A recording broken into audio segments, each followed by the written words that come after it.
Bonjour Marion Ambrosini, comment allez-vous? Bonjour, bonjour, très bien, ça va bien. Merci de nous avoir consacré ce temps. Pouvez-vous vous C'est présenter s'il vous avec plaît? plaisir. Donc, je suis Marion Brosini, j'ai 58 ans. Je suis enseignant d'arts martiaux et de yoga et j'enseigne depuis un peu plus de 30 ans maintenant. Et ça continue à être ma vie et ma passion en même temps. Vous avez fait d'autres sports que les arts martiaux et le yoga? Non, Et le yoga, depuis quand vous le faites? 2006-2007. Et les arts martiaux, par contre, depuis quand? 1972. Et pourquoi les arts martiaux d'ailleurs? Les arts martiaux, c'est venu un peu par hasard, mais comme on a tous connu aussi, je pense, l'effet Bruce Lee de ces années-là, quoi, des années 60, 70, 73, où on allait pas, avec des amis, on allait voir pas mal des petits copains des films d'arts martiaux, qui nous ont quand même à l'époque marqué. Donc, et on a de suite, après la vue de ces films, voilà, on a cherché des clubs. À l'époque, c'était pas évident parce que il n'y avait pas beaucoup d'enseignement pour les enfants. Donc, c'était vraiment réservé à l'époque. Et vraiment, à part le judo qui commençait, et encore, c'était très peu, il y avait très peu d'enseignement d'arts martiaux pour les enfants, c'était plutôt adultes. Mais comme mon père connaissait en fait l'enseignant qu'à l'époque c'était l'ASEG, c'est une association sportive qui était sur Tarbes. Donc j'ai pu commencer les cours très, très tôt en fait. J'avais 8-9 ans, quoi. C'était qui le prof à l'époque? À l'époque, c'était Monsieur Casadebat, qui était un monsieur qui avait une soixantaine d'années, qui était quand même professeur, parce qu'à l'époque, ça se faisait beaucoup. Il était professeur de judo, professeur de karaté, professeur d'aïkido. Donc, il donnait les cours en succession comme ça. Il faisait judo, karaté, aïkido, les trois disciplines. Et le yosekai, après, c'est venu comment? Et l'IOCK, en fait, c'est venu parce que moi, j'adorais le karaté. Par contre, j'aimais beaucoup aussi la pratique de kata. Ça, j'aimais beaucoup la pratique parce que je le cache pas, quand j'étais jeune, je voulais être danseur ou aller dans un cours. C'était un cours de danse, en fait. Et Je c'était voulais faire quelle de la danse que danse tu classique. voulais faire? Je voulais faire de la danse classique. Ah, il est jamais trop tard, hein? Et, non, il a- et là, je trouvais pas, enfin, à l'époque, c'était pas du tout, alors là, c'était pas du tout, surtout à Tarbes, enfin, dans les petites villes, tout ça, c'était pas du tout développé. Mon père, il voulait plutôt, il connaissait, lui, il adorait, c'était la boxe. Il adorait beaucoup la boxe anglaise. Et bon, il voulait à tout prix que je fasse de la boxe anglaise, mais j'avais choisi plutôt le karaté. Et après, concernant le Yosekan Budo, c'est venu un petit peu après, quelques années après, 5-6 ans après, il y a une professeure qui est venue dans un club, parce qu'il invitait souvent le maître Mochizuki, qui est le fondateur du Yosekan Budo. À l'époque, il l'invitait, mais le maître Mochizuki, il commençait le Yosekan Budo à le développer. Mais il faisait toujours la partie karaté, aikido et judo. Donc, il D'accord. scindait quand même l'enseignement en trois parties toujours. Et toujours, il mettait en avant quand même sa découverte, enfin, ce qu'il était en train de mettre en place, le Yosekan Budo. Et j'ai assisté à un stage une fois et ça m'a tellement marqué cette espèce de travail global, cette façon de passer de pied-point, des exercices de pied-point aux projections, au solfège. C'est ce qu'il avait fait créer comme principe. Ça m'a vraiment, sur le coup, ça m'avait vraiment parlé de suite, en fait. Et j'ai dit, c'est ça que je voudrais faire. Ça m'a vraiment parlé de suite. Et qu'est-ce qui t'a plu vraiment dedans quand tu parlais de tu veux dire la polyvalence? C'est la polyvalence, mais aussi, à l'époque, c'est vrai, son discours m'avait beaucoup plu parce que j'étais déjà un peu bercé là-dessus. J'étais quelqu'un quand même qui n'était pas, je l'ai toujours dit d'ailleurs, j'étais pas forcément un combattant, tu vois, j'étais pas quelqu'un de, enfin, j'aimais le combat, mais j'étais pas quelqu'un de, toujours été assez tranquille, tout ça. Donc, c'est pour ça que j'aimais aussi la partie kata, la partie démonstration. Mais j'aimais le combat quand même. Mais ce qui m'avait plu, c'est cette philosophie, tu vois, d'enlever toute séparation entre les personnes. Lui, il mettait en avant les valeurs humaines. Après, tu vois, par exemple, il n'y avait pas de grade à l'époque, tu vois, tu étais obligé de porter les ceintures jaunes. Et ça m'avait marqué déjà, pourtant j'étais jeune, le discours m'avait plu, quoi, le discours de, tu vois, on a tous la même valeur humaine et les grades, c'est pas important, c'est juste la ceinture, c'est pas important. Donc, il avait déjà mis toutes ces valeurs en avant, tu vois. Et t'as fait du coup combien de temps de yosekai Budo? Le Sekambudo, après, ce qui m'est arrivé, c'est que là, ça c'est mal, je vais te Non mais l'avouer si tu veux honnêtement. pas en parler, on n'en parle pas, hein. Non, ça s'est pas très bien passé parce qu'en fait, notre professeur de karaté, qui lui, j'avais quand même déjà pas mal travaillé chez lui. J'avais fait quand même quelques championnats que j'avais remportés. Quand j'avais participé au championnat de France de karaté, j'étais tout jeune, hein, j'avais 12-13 ans. J'avais été un des plus jeunes champions de France. J'avais 14 ans quand j'ai ma première date technique. Parce qu'à l'époque, à 14 ans, tu pouvais avoir ta première date technique en karaté. Donc, je faisais pas les combats, juste les katas. Et il comptait beaucoup sur moi parce que c'est vrai que j'étais jeune et j'étais un peu comme, j'étais le plus jeune du club, donc j'étais un peu la mascotte, tu vois. Et quand j'ai décidé de faire du Yosekan Budo, et comme c'était dans un autre club, il n'a pas apprécié en fait. Je le comprends, je peux le comprendre, parce qu'il avait un certain âge, il n'a pas apprécié, il me disait souvent, il me dit non, tu peux pas faire ça parce que tu vois, ça va te donner des défauts de technique, tu vois, la position n'est pas les mêmes, les positions debout, la façon de faire, tu sais, cette espèce de rondeur, tu vois, moi j'étais très, très karaté, j'étais très performant quand en kata, j'étais pas mal en kata. Donc ça allait me gâcher un peu, si tu veux, cette partie un peu propre, enfin un peu rigide du karaté, un peu. Et donc, et à un moment donné, et je te le cache pas, et pas qu'à moi, on était 2 ou 3 à l'époque, donc, et c'est là où j'avais connu ton papa d'ailleurs, on était 4 ou 5 à avoir bifurqué, donc il y avait Jean-François et Michel Sanchez, on était une petite équipe d'une 7-8 personnes, on était des passionnés d'arts martiaux. Et c'est vrai que quand on a bifurqué, il nous a carrément mis à la porte du club. Il nous a dit de plus jamais revenir.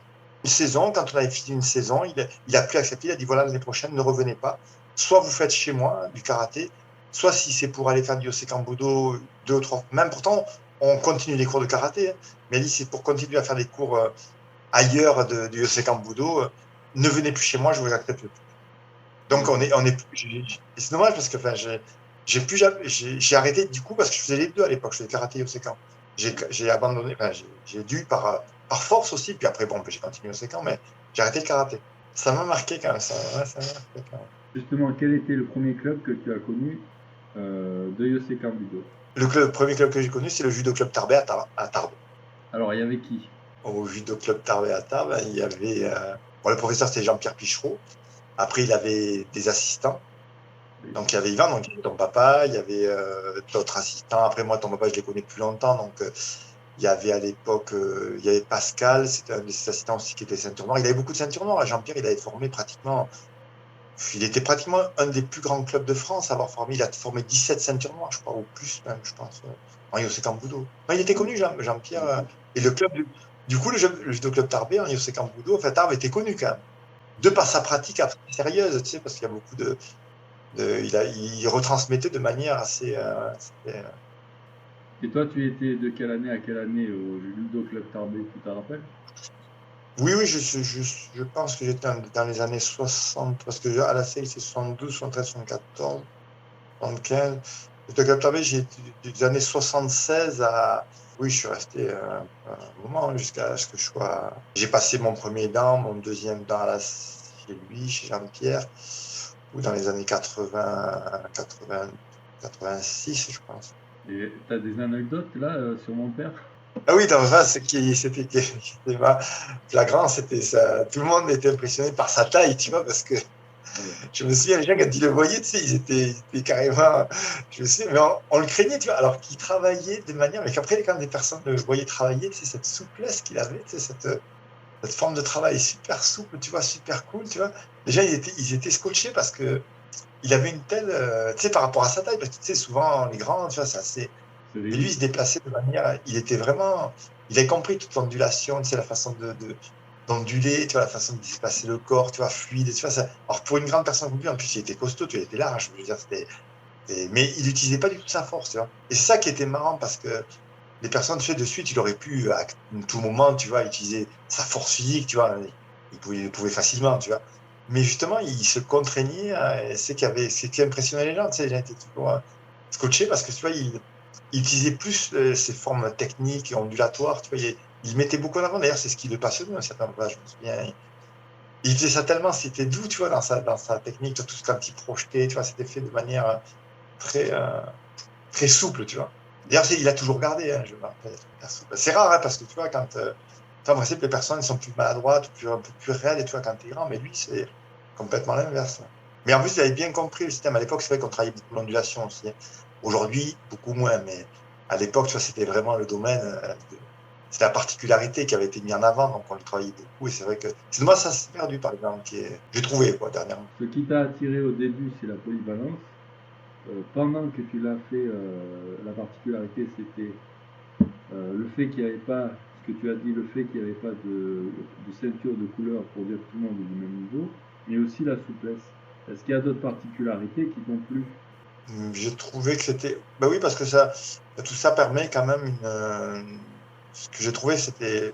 Il laissait quand même la libre expression de soi, c'est-à-dire il laissait se découvrir soi-même, il n'essayait pas d'imposer une forme quelconque, tu vois, qu'on retrouvait à l'époque dans les arts martiaux, c'était très assez. Tu vois, tu représentais ce qui était le maître, donc tu faisais la méthode pour la méthode, c'est-à-dire que tu faisais tel genre de technique comme ça, tandis que là, tu pouvais l'adapter à ton corps finalement, parce que ce qu'il mettait en avant, c'est beaucoup, on est tous différents, donc comment l'adapter, tu vois, par exemple, ton repas était grand, ben, il adaptait à sa forme, tu vois, il faisait une forme à lui, et chacun pouvait, on s'y retrouvait parce que tout le monde pouvait s'y retrouver parce que c'était, on pouvait choisir son travail par rapport à sa forme de corps aussi, à sa façon de le ressentir, et c'était très ouvert à l'époque, ça, parce que sinon, les arts martiaux, c'est quand même assez, on peut dire, c'est pas une critique, assez rigide à ce niveau-là. Il y a des formes d'école particulières où tu vois, par exemple, les katas, c'est comme ça. Et c'est vrai que là, ils nous laissaient plus de liberté dans le mouvement. Il y avait beaucoup plus de liberté. Donc, ils te laissaient une certaine créativité, en fait, une certaine liberté d'expression de toi-même. Je pense que c'est important pour te laisser aussi, parce que c'est vrai que tout ne nous correspond pas, parce que par exemple, il y a des choses que tu peux aborder plus difficilement parce que ça te convient pas, tu vois. Et ça, j'ai trouvé que c'était tellement riche, ça nous permettait, chacun pouvait y retrouver vraiment ça pouvait être pour chacun, quoi. Chacun pouvait y prendre des choses et l'adapter à soi, en fait. Et là maintenant, avec le recul, qu'est-ce que tu en retires de toute ta pratique liée au Sekambo? Moi, ce qui m'a, bon, c'était sa spécialité au maître Mouchiki, ce qui a beaucoup fait, qui m'a fait beaucoup progresser, c'est, il était vraiment, sa technique était beaucoup chargée d'éducatif et il mettait beaucoup en avant les éducatifs, donc il mettait beaucoup le travail central, en fait, le travail, comment dire, il cherchait une base et cette base, il a développé. Donc, il cherchait le point central et de ce point central, il développait ce point. Et moi, je fais ma pédagogie aujourd'hui, d'essayer, j'essaie de faire la même chose, d'avoir un regard un peu plus global, un peu moins spécifique. Tu vois, j'essaie pas, quand j'enseigne, j'essaie pas comment dire, d'enseigner certaines choses comme elles devraient être, tu vois, ou dire, je regarde la personne, qu'est-ce qu'elle est capable de faire, et j'essaie d'adapter des éducatifs qui, pour lui, peut lui convenir pour comprendre des mouvements, tu vois. J'essaie pas de faire le mouvement tel qu'il doit être fait, tu vois, ou dire, tu vois, c'est comme ça, tu dois faire comme ça, tu vois. Et ce qui m'a beaucoup, beaucoup aidé, en fait, dans cette pratique. Et par contre, le karaté, qu'est-ce que ça t'a apporté? Qu'est-ce qui t'a attiré du karaté? Bon, tu l'avais dit au début, mais après avoir fait cette pratique du karaté, qu'est-ce que tu en as retiré que de cette art martial, Ben, moi, spécifiquement je au trouve karaté? moi, je pense que les arts martiaux, en règle générale, quand même, parce que c'est porté à tous les arts martiaux, ce que j'avais trouvé, cette attitude, ce respect, tu vois, et puis je pense que c'est un travail où on se fait une carapace, ouais, c'est quand même un travail physique, c'est un travail qui demande beaucoup de volonté, tu vois, beaucoup de travail, beaucoup de volonté, beaucoup de répétition, tu vois. Donc sa tête, je pense, tu vois, c'est les techniques, faut les transcender, tu vois. Donc il faut répéter, il faut marteler le corps, tu vois. Il faut l'adapter, il faut le marteler, Et je pense qu'il y a beaucoup un travail. Ça se fait moins aujourd'hui, mais c'est un peu des fois dommage, mais parce que il y a beaucoup, c'est un travail beaucoup répétitif. Alors c'est sûr, c'est aujourd'hui on en est moins là parce que les gens ont moins me répéter. Mais c'est vrai qu'après, ça te force quand même une règle de conduite, ça te forge quand même un caractère, je pense, ça te forme là-dessus d'approfondir, tu vois, que chaque petit détail est important, tu vois. C'est comme dans la vie, finalement, que tu t'aperçois que les détails aussi sont importants. Et c'est vrai que dans les arts martiaux, c'est très minutieux à ce niveau-là, tu vois. Il y a certains petits détails que tu peux approfondir. Et c'est vrai que des fois, ça paraît redondant, tu vois, de répéter, répéter. Et c'est difficile hein, de répéter, hein, parce que on répète un mouvement, par exemple, 500, 1000 fois, 2000 fois, 3000 fois. Mais ça permet aussi de travailler sur soi-même. Et ça, je trouvais intéressant. Ben, si je peux partager quelque chose avec toi, j'ai pu aussi me réajuster en faisant du sport et en calquant le moment présent aux exercices sportifs. C'est-à-dire, je commence cet exercice, fixe un objectif et je l'atteins. Oui, Et du coup, ben, après, à force de le faire, ben, dès que je commençais quelque chose, je me dis, mais c'est comme pour tout, je commence, je finis, j'atteins mon objectif, je suis content et je passe à autre chose. Ah, parlons du yoga. Pourquoi le yoga? Comment ça s'est passé pendant que tu le pratiques? Et qu'est-ce que maintenant peux en retirer de ta pratique de yoga? ben, le yoga, c'est venu, mais je ne cache pas que le yoga, j'ai été intéressé il y a bien des années, même pratiquement, je peux dire même un peu après les arts martiaux, mais de tout jeune, j'ai beaucoup été intéressé bon, par toutes ces méthodes un peu.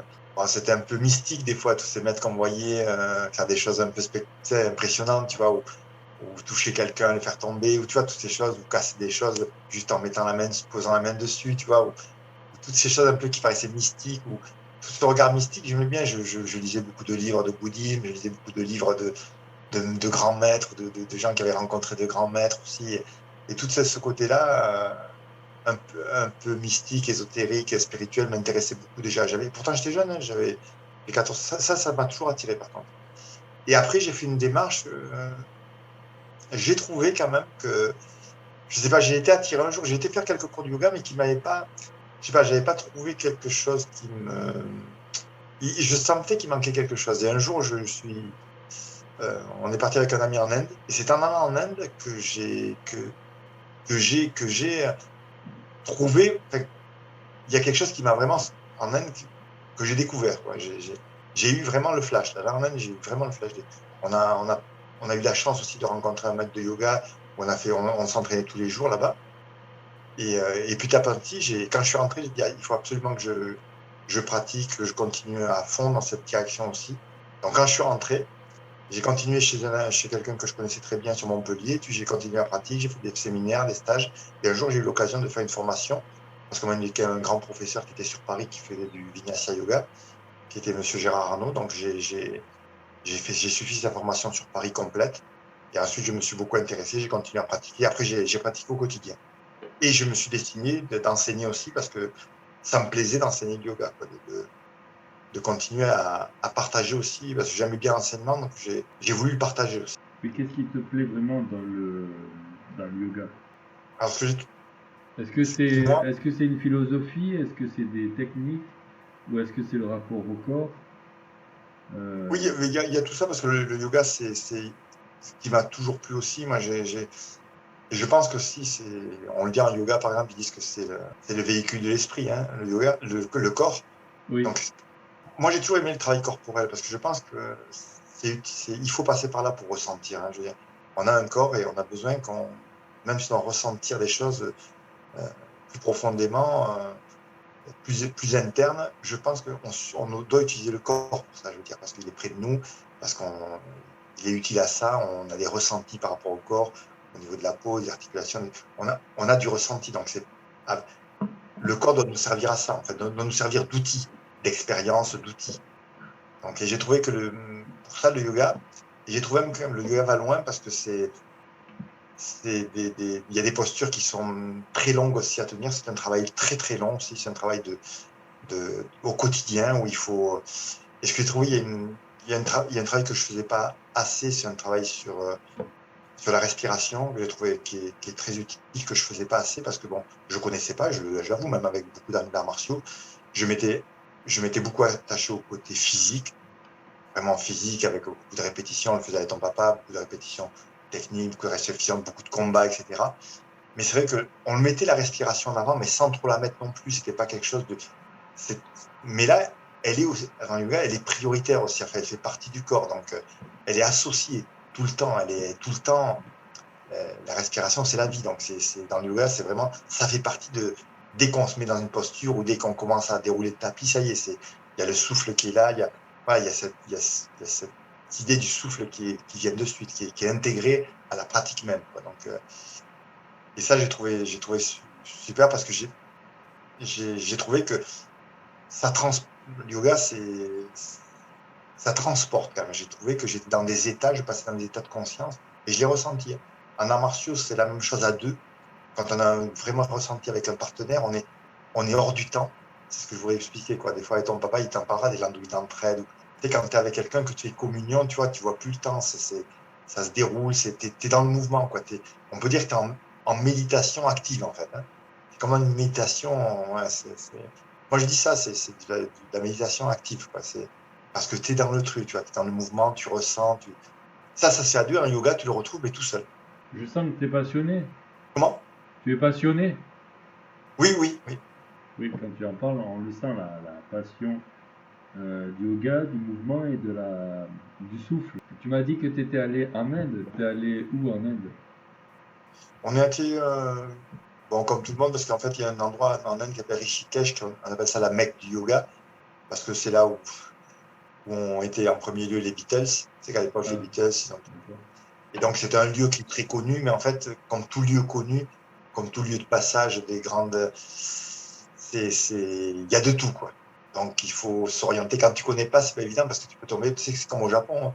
On parle d'arts martiaux, on dit au Japon ou en Inde le yoga, mais c'est comme tout, je veux dire, il y a des choses qui sont bien et d'autres choses qui sont moins bien aussi, il faut l'avouer, hein. C'est comme, par exemple, ce qu'il faut dire aujourd'hui, on le reconnaît dans le monde, toutes les méthodes se sont développées.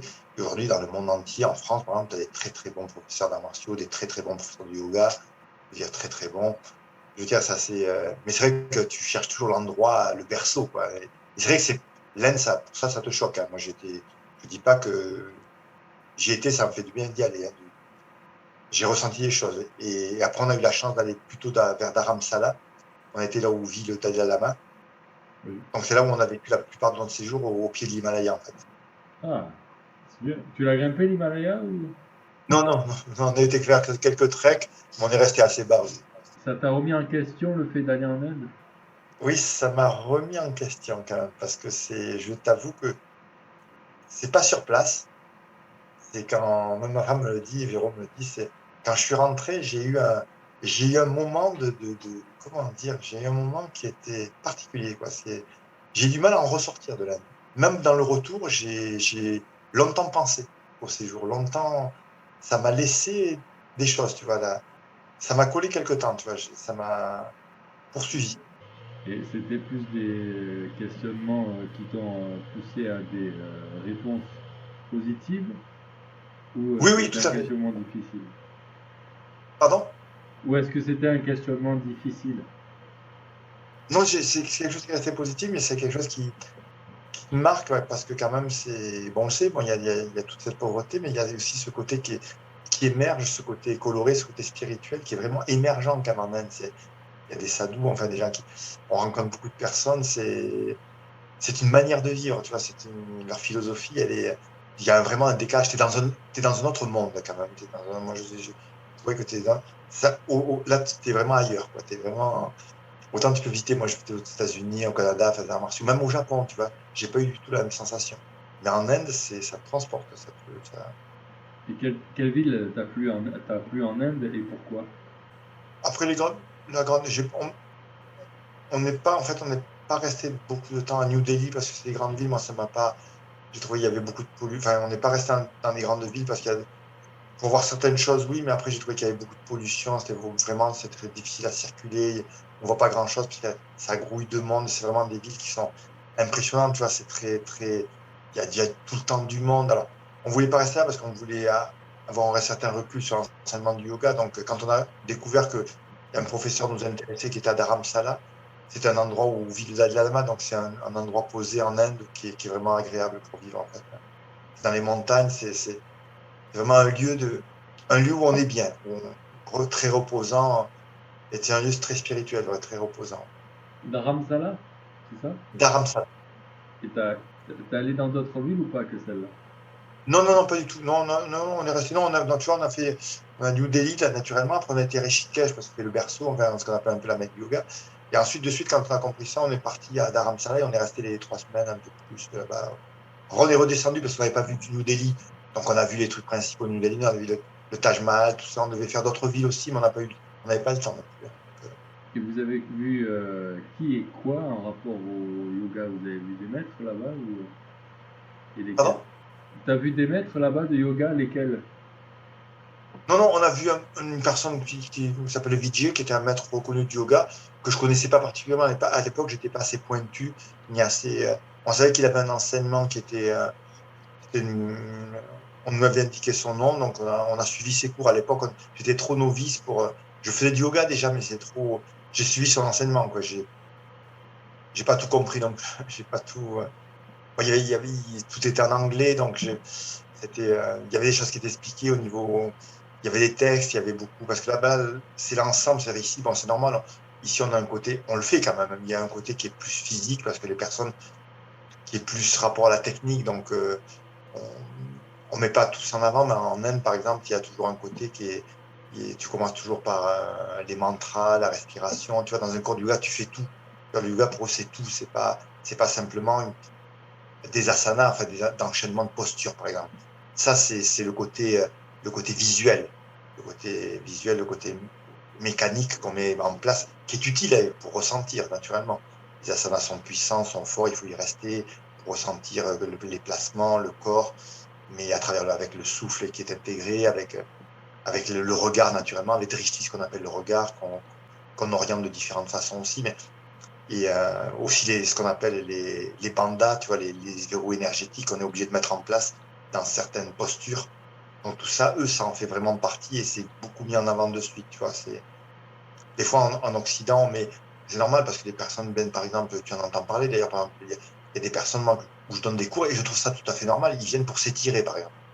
Ils viennent, tu vois, pour être un peu mieux, pour s'étirer, tu vois, pour voilà, pour des raisons. Par exemple, tu as été chez le kiné, tu vois, il manque un peu d'allong, tu vois, ils recherchent un peu un bien-être. Toi, tu Si cherchais on plus de touche quelque moins. chose. Tu cherchais plus de. Tu cherches, pardon de t'avoir coupé. Toi, tu cherchais quelque chose qui était beaucoup plus profond que Oui, le oui, bien-être en lui-même. oui, tout à fait. Tout à fait. Et c'est quoi que tu cherchais avant que tu y ailles? Tu avais une idée de ce que tu allais chercher ou tu sentais que tu devais y aller parce que tu allais trouver quelque chose que tu ne savais pas encore? Oui, ah oui, c'était plutôt ça. Je savais que il y avait quelque chose qui me manquait et j'y étais pour ça. J'y étais parce que je savais pas ce que j'allais trouver, hein. J'ignorais, enfin, j'avais une vague idée. Je sais que j'avais lu quand même des bouquins sur le yoga. J'ai participé à des cours. J'allais chez quelqu'un aussi régulièrement. Donc, mais j'allais à la découverte complètement, complètement. Et je voudrais revenir, si ça te dérange pas, sur tes voyages. Est-ce que tu as voyagé ailleurs qu'en Inde? Si oui, où? Oui, j'ai eu la chance par la fédération et c'est ce qui m'a beaucoup aidé dans ma vie, je pense. Quelque chose qui m'a vraiment aussi beaucoup aidé, je pense, c'est les voyages. Grâce à la fédération, j'ai pu faire pas mal de stages et découvrir beaucoup de pays, donc beaucoup de personnes.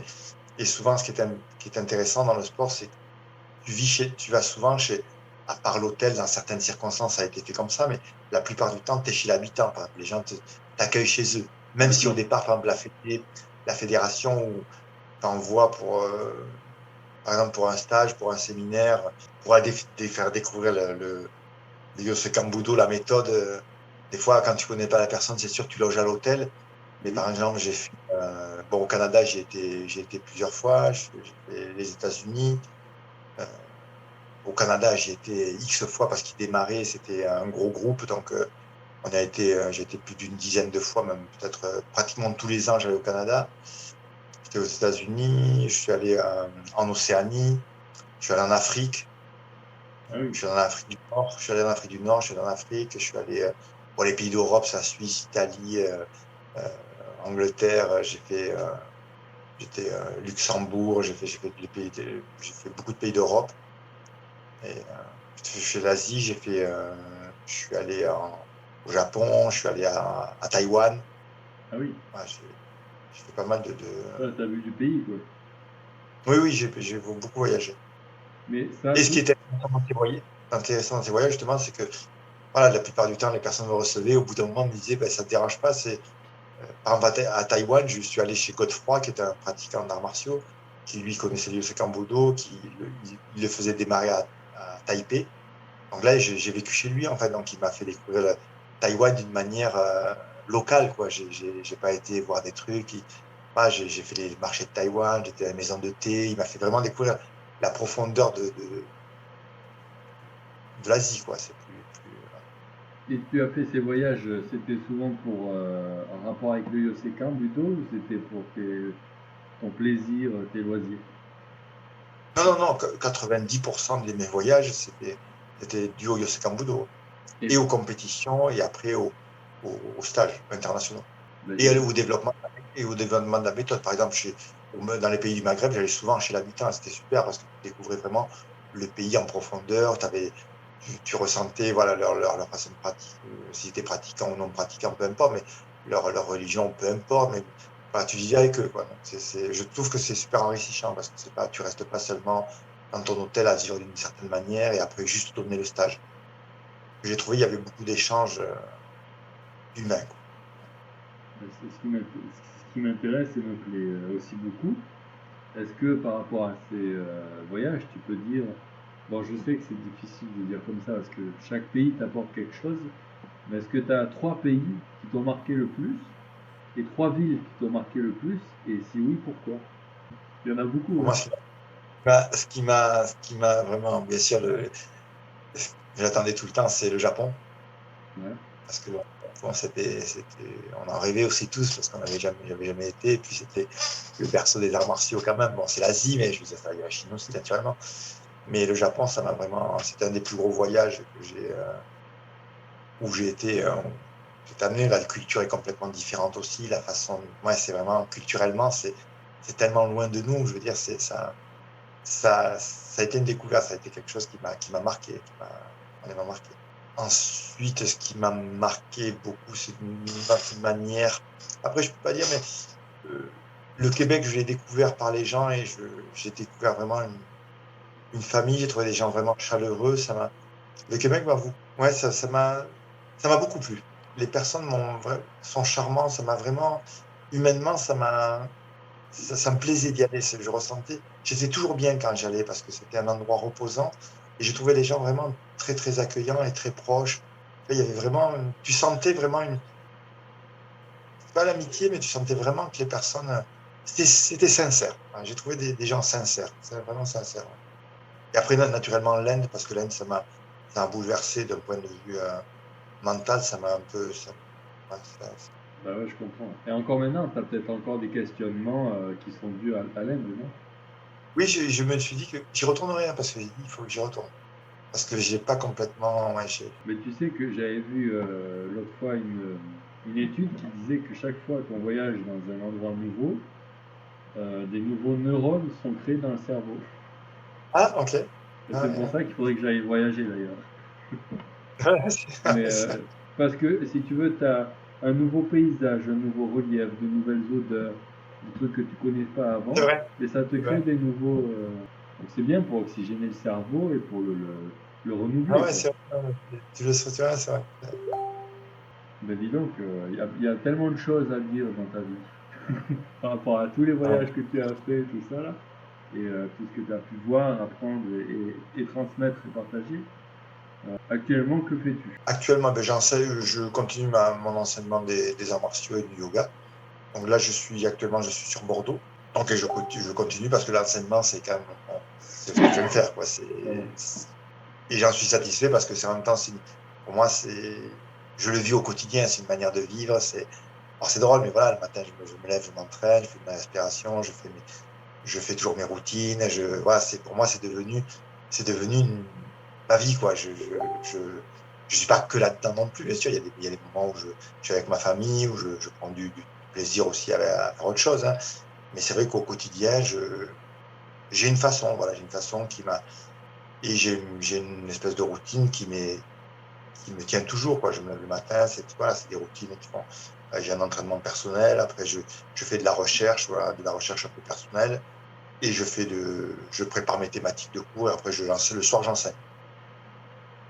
C'est bien. Donc ça, c'est comme ça que tu programmes une journée alors. Oui, j'ai toujours les 3 phases. J'ai toujours une phase parce que je trouve que c'est important, c'est ce qui manque aux enseignants, je pense. C'est pour ça que des fois, on en vient à leur dire des choses et je trouve que moi, j'ai toujours respecté les enseignants, les bénévoles, les associations, parce que c'est des personnes, quand même, il faut savoir, ils le font hors de leur temps de travail. Et quand tu travailles, c'est un temps énorme, quoi, que tu passes. Ton temps de travail, c'est une vie, quoi. Tu passes 8 à 9 heures par jour à travailler. Quand tu rentres le soir, tu dois préparer tes cours. Tu vois, il faut que tu penses ta journée. C'est pas évident parce que tu es plongé dans ton travail.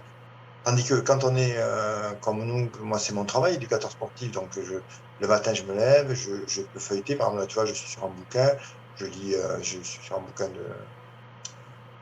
sur de la respiration, tu vois, sur la méthode Iyengar, donc je lis, après ce qui me permet de me lever, je fais mes respirations propres pour moi, je fais mes routines à moi, mon entraînement du matin, je sais que je dois faire ça, ça et ça, après je lis, tu vois, et après je commence à chercher des détails, ce soir j'ai tel cours, je commence à préparer mes cours, donc tu vois, tu as quand même le temps de la journée d'y penser, de t'y mettre, de t'y plonger, après je vais un peu plus tôt au club, tu vois, pour commencer à préparer la salle, tu vois. Donc il y a quand même, c'est c'est plus facile pour tes personnes qui sont qui enseignent, quoi, qui font que ça. C'est comme un prof, quoi, comme un prof qui va à l'école, quoi, qui donne ses cours. t'attends de préparer tes notes, t'attends de faire des choses, tu vois. Des fois, les professeurs, moi, je leur tire leur chapeau, tous les professeurs bénévoles, tout ce qu'ils font du bénévolat dans toute activité que ce soit, hein, c'est parce que c'est du travail, quand même. Tu peux redire tes 3 phases, s'il te plaît, de la journée, de tes routines. Oui, mais les 3 phases, je pense que c'est indispensable, c'est que les personnes laissent de côté, c'est qu'on apprend toujours. Il faut toujours apprendre. Moi, je n'arrête pas. Là, par exemple, je suis parti la semaine dernière, il y a 15 jours, je suis allé faire un stage avec quelqu'un pourtant que j'avais entendu parler, mais j'ai fait un stage de yoga sur une étude des mouvements, des extensions, hein, des flexions arrière, donc quelque chose qui m'intéressait.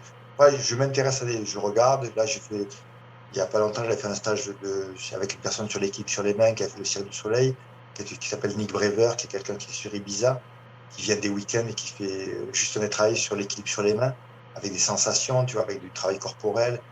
Tout m'intéresse, donc je suis toujours à l'affût de quelque chose qui me plaît déjà à faire, de m'émanciper toujours, de chercher à améliorer toujours, tu vois. Et je pense que c'est important, donc j'essaie toujours d'améliorer, de m'entraîner personnellement, de maintenir moi-même un corps qui permet d'enseigner, déjà d'être en bonne santé.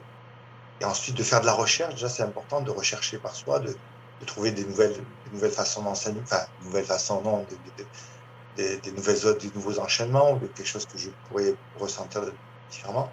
Et après d'enseigner. Donc enseigner parce que tu as un retour de l'autre. Et je pense que c'est quelqu'un pour moi, l'enseignement, c'est indispensable. Pour ressentir déjà, pour avoir un retour sur soi, pour les gens, tu les ressens, tu vois, des fois ça se passe plus ou moins bien, ou tu as des retours quand même, il faut le savoir, des choses que tu sens moins bien, tu fais toujours des erreurs, voilà. Et c'est toujours enrichissant. Tu as les questions sur les arts martiaux et tu as les questions sur le statut que tu as. La première question, c'est qu'est-ce que tu conseilles à quelqu'un qui veut se mettre dans un art martial quelconque et qui veut réussir dedans. Et la deuxième question, c'est quel conseil pourrais-tu donner à quelqu'un qui veut vivre d'un art martiaux en devenant enseignant? Alors tout d'abord, moi, je dirais que quand tu te mets dans une discipline, ce qu'il faut, c'est essayer d'être le plus régulier possible. Ça, c'est utile. C'est-à-dire que il faut se donner c'est jamais évident, mais se donner une conduite et de dire, voilà, euh, il faut, il faut persévérer. Et c'est sûr, il y a toujours une petite voix intérieure. C'est difficile toujours et ça me le fait actuellement. Je veux dire, ce que je voudrais dire, c'est que c'est pas parce que tu as 30 ans de pratique, peu importe, ou plus ça change rien. C'est qu'il y a des matins, et je te l'avouerai, il y a des matins, et je l'avoue devant les caméras, je peux le dire, c'est des matins, ben, tu as moins envie parce que tu vois, et cette petite femme, tu vois, qui te dit, il faut y aller, tu vois, parce que c'est toujours quelque chose où il faut aller. Il faut toujours, et je pense que c'est important, c'est d'essayer toujours de persévérer, tu vois, de continuer. Alors c'est sûr, tu auras toujours des moments où ce sera un peu des doutes, où tu seras un peu fatigué, mais tant pis, ça va vite se passer une fois que tu es à l'entraînement, tu y es. Ce qu'il faut, c'est franchir toujours ce petit cap, et on l'a tous, hein, ce petit truc, tu vois, qui te dit, bah, c'est sûr, tu t'es mieux peut-être chez Tu toi, mets au ou, chaud. bon, ou j'irai demain, tu vois, ou de dire, bon, cette fois-ci, c'est non.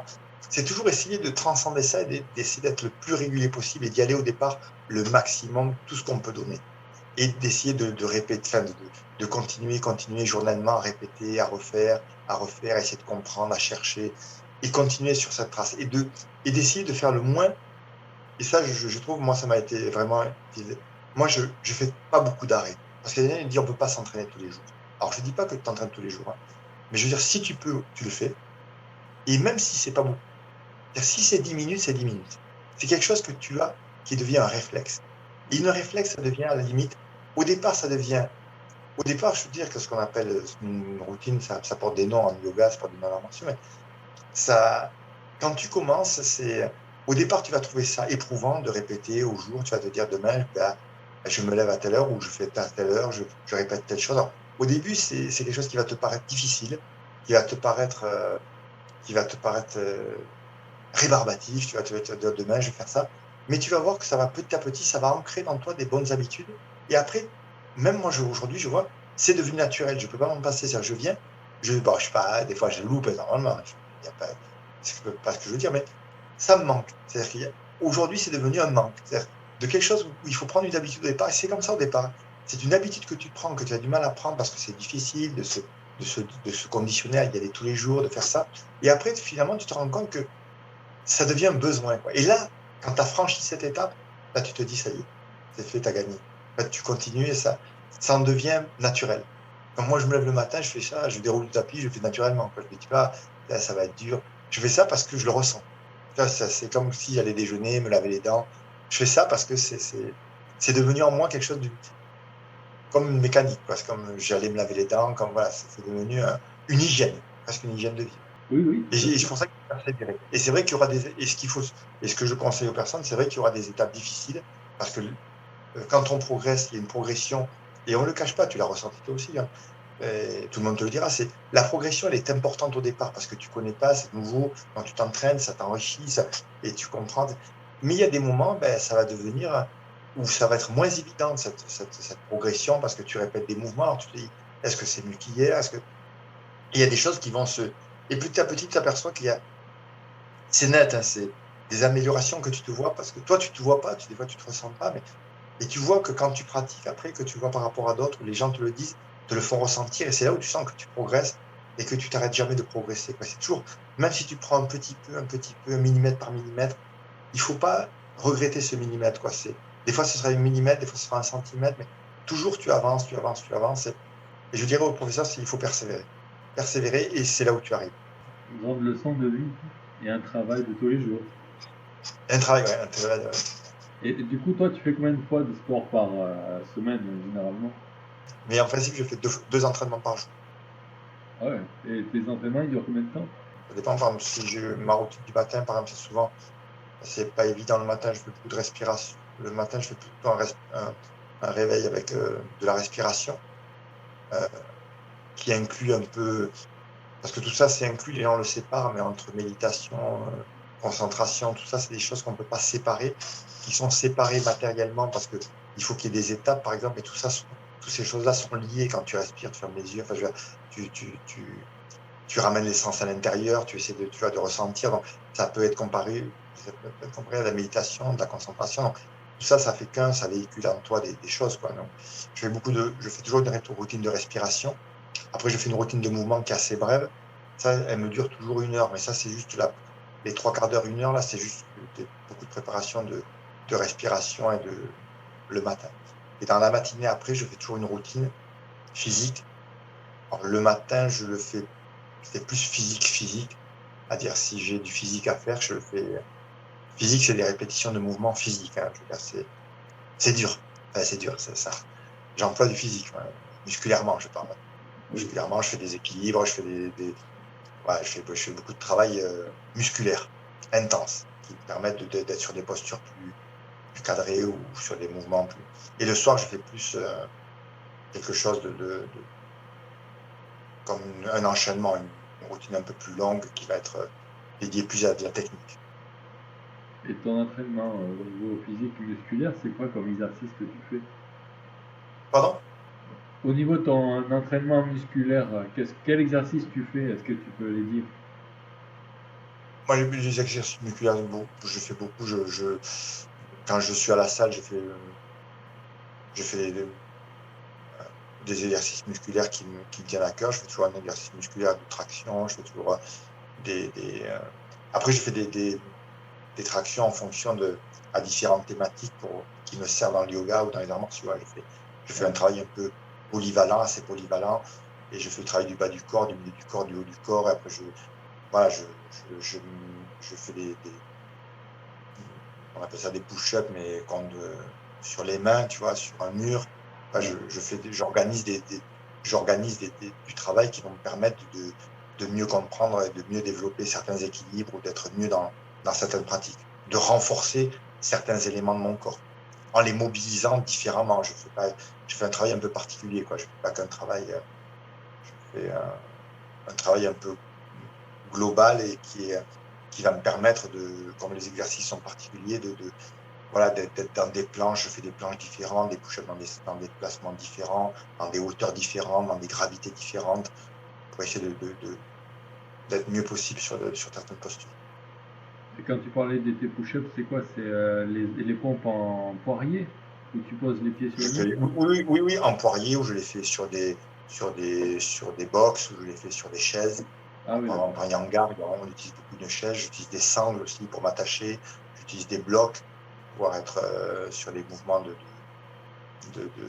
d'équilibre, etc. Donc, mais le matin, c'est plus considéré comme je suis, quand on est en forme, vers 10h30, je fais beaucoup d'exercices de culture physique en utilisant des blocs de yoga, des sangles, voilà, des exercices physiques. Oui, j'en ai fait des vidéos, j'ai fait des petites vidéos, ouais, j'ai fait des vidéos pour, euh, pour des personnes quand on était en confinement et j'ai fait quelques vidéos. Justement, tu as une chaîne YouTube ou des réseaux sociaux sur lesquels on peut voir tes Non, travaux? mais c'est mes enfants. Non, parce que je voulais le faire et c'est vrai que ton papa te le dira, on fait partie De la old alors school? je sais pas maintenant, ouais, je veux dire, on fait partie de cette génération, je pense, après, c'est pas négatif ce que font les personnes aujourd'hui, parce que je pense que c'est un bon système, tout ce qui est aujourd'hui Instagram. D'ailleurs, j'en ai un Instagram, mais je n'arrive pas, parce qu'à l'époque, nous, c'était les arts martiaux, tu vois, c'est cette éducation d'être d'être caché, tu vois, c'est quelque chose de plus intime, tu vois, en groupe, tu vois, quand on avait ton papa, c'était du ressenti en groupe, tu vois, c'était pas la peine de se montrer ou de montrer ce qu'on faisait, ou tu vois, c'était quelque chose qui était plus, on était plus réservé, disons, c'est plus quelque chose de, tu vois, j'ai du mal à me montrer, tu vois, enfin, je l'ai eu fait, tu vois, mais j'ai du mal à me filmer et me dire, je vais faire ça, ça, ça, tu vois. Ouais, je comprends. Tu vois, j'ai fait une série de photos, c'est mon fils qui me les a fait, les photos, hein. C'est des photographes, Romain. Ah, je vais voir ça. Il fait de la photo. Je vais Il fait voir de la ça. photo, donc il m'a fait une série de photos en Bernos. Moi, pour me faire connaître ici, tu vois, et j'avais utilisé, je l'ai fait parce que vraiment, il m'a dit, tu vois, papa, il m'a dit, il faut que tu le fasses, comme ça, tu vois, tu seras plus connu, tu vois, ça montre ce que tu fais un peu. Donc, j'ai fait des photos torse nu, tu vois, sur le bord de la plage, tu vois, pas sur le bord de la mer à Andernos, sur, C'est joli là-bas, en sur Darnos-les-Bains, c'est ça? oui, et sur le ponton, là, tu vois, il m'a fait une série de photos artistiques, tu vois. J'en ai fait aussi, je me suis levé une fois à 6 heures du matin. Et parce qu'il n'y avait personne, sur les rues de tram à Bordeaux, je me suis mis en pantalon et torse nu, tu vois, pour faire des exercices d'équilibre dans les rues, tu vois. Mais Parce vous qu'il avez raison, hein. parce qu'il a voulu que je fasse ça. Donc, il m'a dit, et moi, c'est vrai que ça, tout ça, il m'a dit, tu vois, il faut, papa, que tu fasses, même si c'est petit, il m'a dit, fais des petites vidéos quand tu te lèves le matin sur Instagram, tu vois, tu montres aux gens que tu fais ça. C'est pas de te montrer, il a dit, c'est une autre façon de se montrer. C'est vrai que nous, on le prend mal, mais moi, je respecte les gens qui font ça parce que je dis, c'est une façon d'utiliser la vidéo aussi pour te faire connaître aussi. Et puis ça peut permettre à donner des idées aux gens aussi, de dire, ben, il fait ça. D'ailleurs, moi, je le suis aussi Instagram. Il y a des gens qui m'impressionnent, que je regarde. Ben, nous, on le prend un peu différemment. On a un peu peur, on a un peu honte. C'est un peu, je sais pas, c'est mélangé. Est-ce que toi, il y a quelque chose qui te vient à l'esprit et un sujet que tu as envie d'aborder, de partager, J'ai envie de partager par rapport à mon. par rapport à ce que tu veux? Tu es libre, c'est-à-dire s'il y a un truc que tu as envie de parler, de dire, d'aborder, n'hésite pas.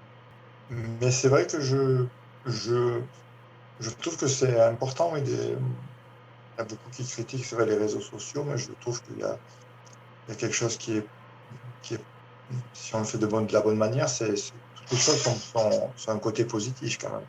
Je trouvais que c'était. Mais c'est vrai qu'on se fait vite prendre au piège parce que moi, les premières photos que j'ai fait, et Oui, tu vois, pourtant, j'étais pas habitué, mais euh, les enfants disent, ouais, combien tu as eu de vues, etc. Tu vois, tu regardes. ouais, oui, oui, c'est ça, oui. Ouais, tu as raison dans ce sens-là où c'est dans l'attente. C'est dans l'attente de dire, ouais, ça a été vu, ça a été. C'est un peu le piège, de dire, ah, tiens, ils ont apprécié. Alors, tu as l'impression de ça, ou des fois, les personnes ne sont pas appréciées. C'est comme moi, des fois, je regarde les choses, j'oublie de mettre quelque chose et pourtant, ça m'a plu, tu vois. C'est pas parce que je veux pas le mettre, c'est que. Ben oui. Oui, donc on tombe un peu ça, c'est un peu le côté un peu. Mais après, c'est là où le détachement est important. Est important, ouais. Oui, il faut être détaché. Oui. Est-ce que toi, tu as un message personnel sur tout ce que tu as fait, par exemple, le fait d'être enseignant, le fait d'avoir fait du sport, des arts martiaux, euh, est-ce qu'il y a des conseils que tu pourrais donner pour ceux qui veulent faire comme toi, c'est-à-dire vivre de ça, être à fond et passionné, qui se projettent comme ça, qui ont peut-être maintenant ce fantasme et que peut-être plus tard ils vont le concrétiser? Moi, ça m'est arrivé, donc je peux en parler. Bon, à l'époque, c'était un peu différent.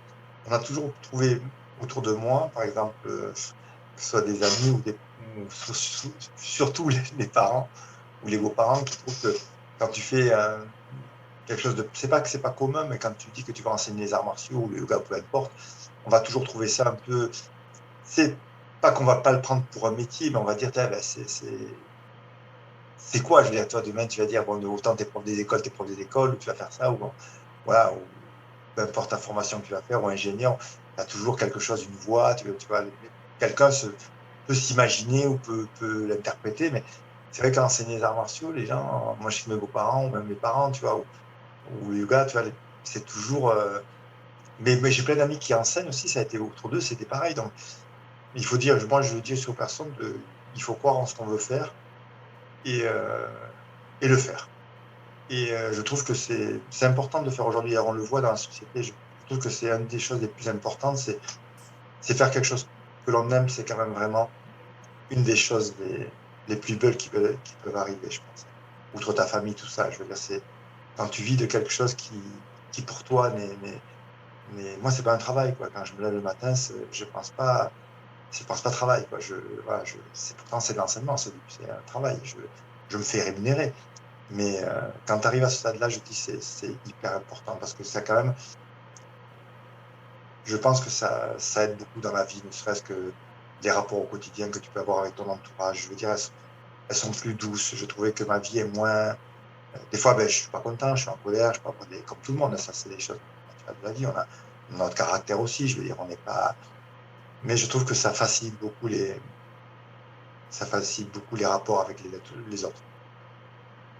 Le fait Parce que d'être. souvent, les soucis viennent des alentours du travail, parce qu'on le sait aujourd'hui, parce que c'est difficile, parce qu'il y a la pénibilité, parce qu'il y a du rendement, on le sait, on entend parler tous les jours aujourd'hui de ça, du monde du travail, etc., qui n'est pas évident.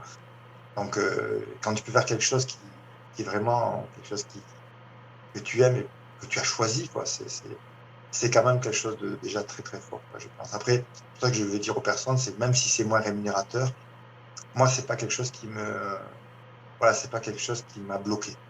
Il y a des choses, parce que je me dis que c'est plus important, ça à mes yeux, que ça. Par exemple, pas que le matériel j'aime avoir une belle voiture, ou peu importe, une maison, peu importe, c'est pas ce que je veux dire.